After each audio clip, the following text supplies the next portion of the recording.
The beatdown at Bethpage nearly became Bedlam at Bethpage. Europe dominated the Ryder Cup across the first 2 days, but Sunday brought a furious push from Team USA, a comeback that nearly erased a nearly insurmountable deficit. It was the miracle at Medina, in reverse, 13 years later, with an intensity all its own. Team USA came roaring out of the gates in early Sunday singles, clawing point after point. But the brutal margin from the opening 4 sessions still hung over them. Shane Lowry's clutch play for Europe delivered the 14th point, securing retention of the Ryder Cup, and a tie between Tyrrell Hatton and Collin Morikawa pushed Europe to 14.5 points, officially winning the event.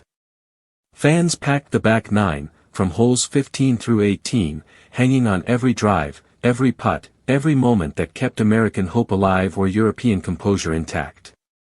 Sunday's afternoon opened with the Americans down 12-5, a margin compounded when Viktor Hovland withdrew with a neck injury, granting each side a half point. From there, the U.S. fought back. Cameron Young, in a stellar Ryder Cup debut, drained a putt on 18, followed by Justin Thomas, giving the Americans early momentum. For a brief, electrifying stretch, the U.S. was either tied or ahead in 9 of 11 matches as the final pairing headed toward the back 9. Bryson DeChambeau staged one of the day's most dramatic comebacks, erasing a 5-hole deficit to secure a half point against Matt Fitzpatrick. Scottie Scheffler toppled Rory McIlroy in a world number 1 versus number 2 showdown, while Ludwig Aberg claimed a full point over Patrick Cantlay.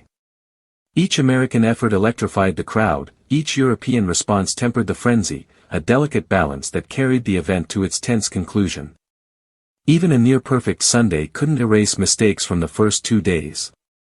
Russell Henley's tee shot on 18 found a bunker, while Lowry's landed safely on the fairway, deflating the crowd and signaling the final turn in the contest. Henley recovered enough to set up a birdie putt alongside Lowry but left it just short. Lowry sank his putt, the stroke Europe needed to seal the cup. Europe avoided a historic collapse. They survived the American charge and did enough to secure victory. Bethpage Black, which had witnessed near chaos and a nearly perfect U.S. rally, ultimately became the stage for European resilience. Europe retained the Ryder Cup, proving that experience, nerve, and timing matter as much as talent. The Americans' fight was heroic, but Europe's composure ensured they would leave New York holding the trophy, a rare and hard-fought win on foreign soil.